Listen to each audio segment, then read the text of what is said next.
मुझे याद है जब 22 जनवरी 2024 को प्रधानमंत्री मोदी जी के कर कमलों से राम जन्मभूमि पर भगवान राम विराजमान हुए थे। बहनों और भाइयों, अगले दिन प्रातः काल मुझे अयोध्या धाम आने का अवसर प्राप्त हुआ था और मैं देख रहा था जो भी देश और दुनिया का श्रद्धालु अयोध्या में रुका था और जब राम जन्मभूमि में दर्शन कर रहा था, कोई राम जन्मभूमि के खंभों को पकड़ करके आंसू बहा रहा था, कोई जमीन पे लोट करके आंसू बहा रहा था। हम लोग पूछते थे सब क्यों? वो कहता था विश्वास नहीं होता है कि ये भी हो जाएगा। और ये यानी जो लोगों का सपना था वह सपना हकीकत बना है और उस सपने को आज हकीकत में बदलते हुए इस नई अयोध्या में आप देख सकते हैं।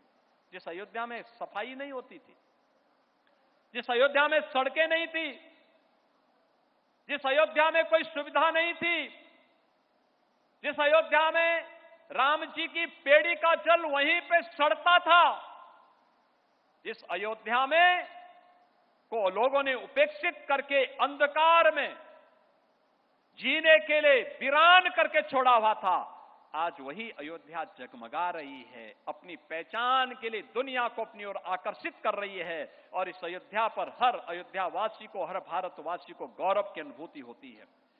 आज अयोध्या का दीपोत्सव दुनिया देखने के लिए उतावली है और उस दीपावली के अवसर पर अब अयोध्या में आप देख रहे होंगे, अभी पिछले दिनों हम माननीय वित्त मंत्री श्रीमती निर्मला सीतारमण जी के साथ यहां पर आए थे, तब आपने देखा होगा इसी अयोध्या धाम में उस समय दक्षिण भारत के 3 पूज्य संतों की प्रतिमा, जिनका पूरा जीवन 13वीं सदी से लेकर 18वीं सदी के बीच राम भक्ति के लिए समर्पित था, ऐसे त्यागराज, पुरंदरदास और महास्वामी अरुणाचल कवि, इनकी प्रतिमा की स्थापना का कार्य बृहस्पति कुंड के पास हुआ है।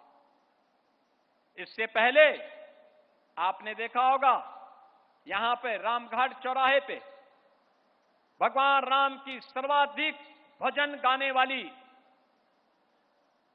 लता मंगेशकर जी की स्मारक इसी रामघाट चौराहे पर भव्य प्रतिमा, भव्य स्मारक बनकर के बना हुआ है। आज लोगों का सेल्फी पॉइंट बना हुआ है।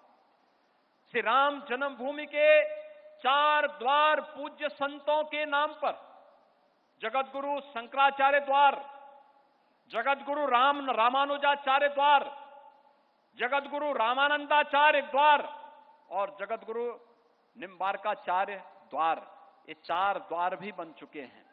आज इस अयोध्या में निषाद राज की स्मृति भी आ गई है। माता अहिल्या की भी स्मृति हम सबके सामने है। आज अयोध्या में माता सबरी की भी स्मृति हम सबके साथ जुड़ रही है। आज हम सबको स्मरण दिला रहा है जटायु, रामायण काल का पहला बलिदानी, राम सेतु के निर्माण के लिए गिलहरी का योगदान था। गिलहरी की भी प्रतिमा आज राम जन्मभूमि परिसर में हम सबको देखने को मिल रही है। अयोध्या का अंतर्राष्ट्रीय हवाई अड्डा त्रिकालदर्शी ऋषि महर्षि वाल्मीकि के नाम पर, श्री राम जन्मभूमि पर महर्षि वाल्मीकि जी की भी प्रीति का भी मंदिर बन गया है। संत तुलसीदास जी का मंदिर बन गया है। महर्षि विश्वामित्र जी का भी मंदिर बन गया है।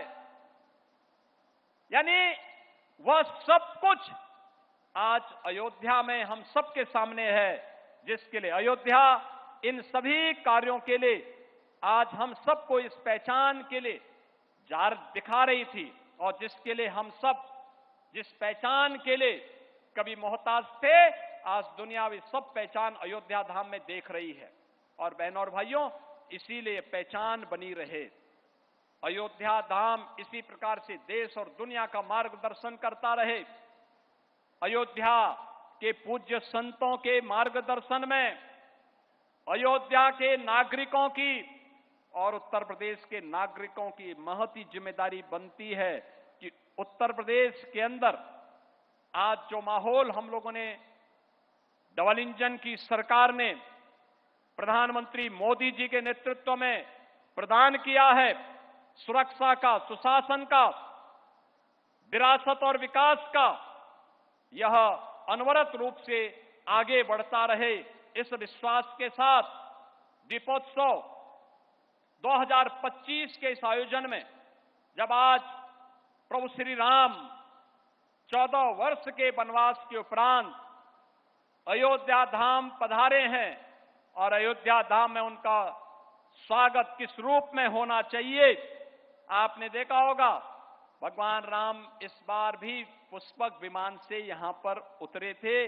और पुष्पक विमान से फिर हम लोग उनके रथ को खींच करके लेकर के आए, उन्हें यहां पर सिंहासन पर विराजमान किया, उनका तिलक पूज्य संतों के मार्गदर्शन और उनके सानिध्य में यहां पे संपन्न हुआ और अब भगवान राम के विराजमान होने के बाद दीपोत्सव का एक कार्यक्रम कुछ ही देर में प्रारंभ होगा। हम लोग पहले राम जन्मभूमि में दीप प्रज्वलित करेंगे, राम जन्मभूमि के बाद सरयू मैया की आरती के उपरांत दीपोत्सव का भव्य आयोजन होगा। मेरा पूज्य संतों से अनुरोध जरूर होगा कि दीपोत्सव के कार्यक्रम के बाद उनके आश्रम और उनके मंदिर और मठ में भी हर जगह दीप प्रज्वलित होता हुआ दिखाई देना चाहिए, क्योंकि यह दीप हम सबके संकल्प का प्रतीक है। एक नव्य और दिव्य अयोध्या का प्रतीक है।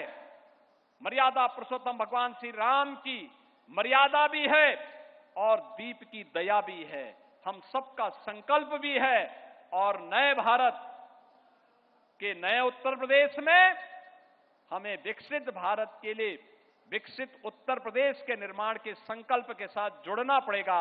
इस विश्वास के साथ मैं एक बार फिर से आज के इस आयोजन में आप सभी पूज्य संतों का, सम्मानित अतिथियों का, सभी श्रद्धालुजनों का और जहां जहां से भी आए हैं इस आयोजन में हजारों की संख्या में उपस्थित सभी भक्तजनों का, मीडिया के प्रतिनिधियों का, आप सबका मैं हृदय से अभिनंदन करता हूं, स्वागत करता हूं।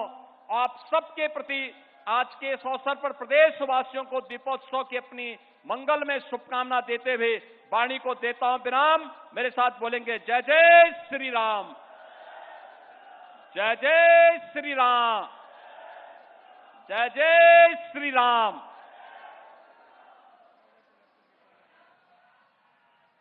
बहुत बहुत धन्यवाद माननीय मुख्यमंत्री महोदय, आपके ओजस्वी वक्तव्य से हम सब लाभान्वित हुए हैं। आपका आशीर्वचन हम सबको मिला है, संत जन हमारे बीच विराजमान हैं। अब माननीय मुख्यमंत्री महोदय और अन्य विशिष्ट अतिथि, जैसा माननीय मुख्यमंत्री महोदय ने बताया, दीप प्रज्वलन के लिए जाएंगे, सरयू मैया की आरती करेंगे नया घाट पर और उसके बाद राम की पैड़ी पर दीप प्रज्वलन का कार्यक्रम होगा और वहां Guinness book of world record में एक बार पुनः अयोध्या का नाम आएगा। आप सब जो पीछे दर्शक भक्तजन बैठे हैं, कृपया अपने स्थान पर बैठे रहें। आपको प्रोजेक्शन मैपिंग, लेजर शो, दीप प्रज्वलन सब कुछ यहां पर दिखाया जाएगा इसी स्क्रीन पर। आप सब कृपया अपने स्थान पर रहें। विशिष्ट अतिथि यहां से फिलहाल वो यहां से जा रहे हैं, मंदिर जाएंगे।